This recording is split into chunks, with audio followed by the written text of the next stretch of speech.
गुरुग्राम में कोरोना के केसेस में अभी और रफ्तार आएगी, ये कहना है गुरुग्राम की chief medical officer doctor Virendra Yadav का। इसलिए लोगों को अब मास्क, सैनिटाइजेशन और सोशल डिस्टेंसिंग का ख्याल रखना बेहद जरूरी होगा। वहीं बढ़ते कोरोना मामलों को देखते हुए 8 अप्रैल को प्रधानमंत्री मोदी प्रदेश के मुख्यमंत्रियों के साथ बैठक भी करेंगे। इस बारे में Gurugram chief medical officer doctor Virendra Yadav से खास बातचीत की हमारे सहयोगी गुलशन ग्रोवर ने। गुरुग्राम में अब कोरोना के लगातार मामले में इजाफा हो रहा है। आखिरकार वजह क्या है? इस बीच मेरे साथ मौजूद है गुरुग्राम के chief medical officer doctor Virendra Yadav ji. Virendra ji, लगातार एक बार फिर से कोरोना ने अपनी रफ्तार तेज कर दी है, लगातार मामले सामने आ रहे हैं, वजह क्या मानते हैं?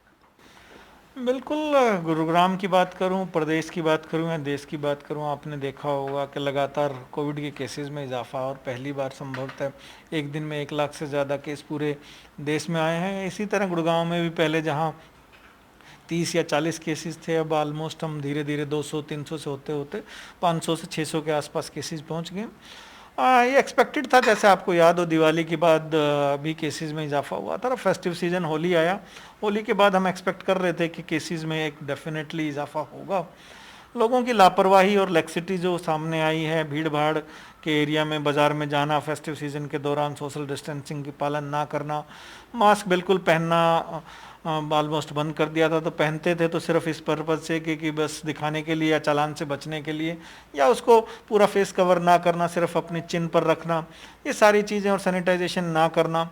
इसके अलावा बहुत ट्रैवलिंग करना, इंटरनेशनल और डोमेस्टिक दोनों ट्रैवलिंग बढ़ी हैं, कॉम्पिटिशन रही है।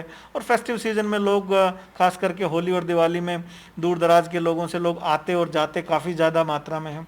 तो इस वजह से मैं कहूँ तो कोविड की संख्या में काफ़ी इजाफा हुआ। जिस तरह से मामले बढ़ रहे हैं, क्या स्वास्थ्य विभाग के पास उतने पर्याप्त मात्रा में बेड की सुविधा है, या ये ज़्यादातर जो मरीज सामने आ रहे हैं ये होम आइसोलेशन में रह रहे हैं या फिर हॉस्पिटल में ज़्यादा भर्ती हो रहे हैं, पर्याप्त मात्रा में बेड की व्यवस्था नहीं है? बिल्कुल, अभी हमारे मेजॉरिटी ऑफ मरीज वो होम आइसोलेशन में, और अभी गुड़गांव में अगर मैं पिछले 10 दिनों का भी ग्राफ देखूं तो 300 से भी कम मरीज हमारे हॉस्पिटल में दाखिल हैं। तो अभी हमारे पास ample number of beds available हैं, जबकि हमने ऑलरेडी 50% बेड रिजर्व कर रखे हैं।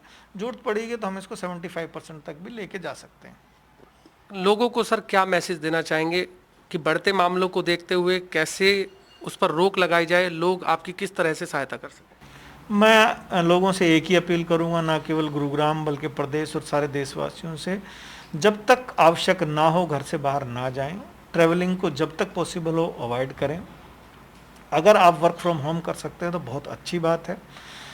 अगर आपके ऑफिस आवर्स को स्टैगरिंग कर सकता है, आगे पीछे टाइमिंग्स किए जा सकते हैं, तो बेहद अच्छी बात है। इसके अलावा आपको कोविड अप्रोप्रिएट बिहेवियर अपनाना ही पड़ेगा। वही तीनों चीज़ें बार बार जो हम दोहराते हैं वो फिर दोहराएंगे: मास्क, 2 गज की दूरी और सैनिटाइजेशन। और इसके अलावा वैक्सीनेशन में आप हमारा पूरा सहयोग दें। सभी लोग 45 प्लस से ऊपर जो लोग हैं वो वैक्सीनेशन के लिए आगे आएँ, क्योंकि यही अब एकमात्र उपाय है संक्रमण की चेन को तोड़ने के लिए। क्या सर आइसोलेशन सेंटर बनाने की भी योजना चल रही है?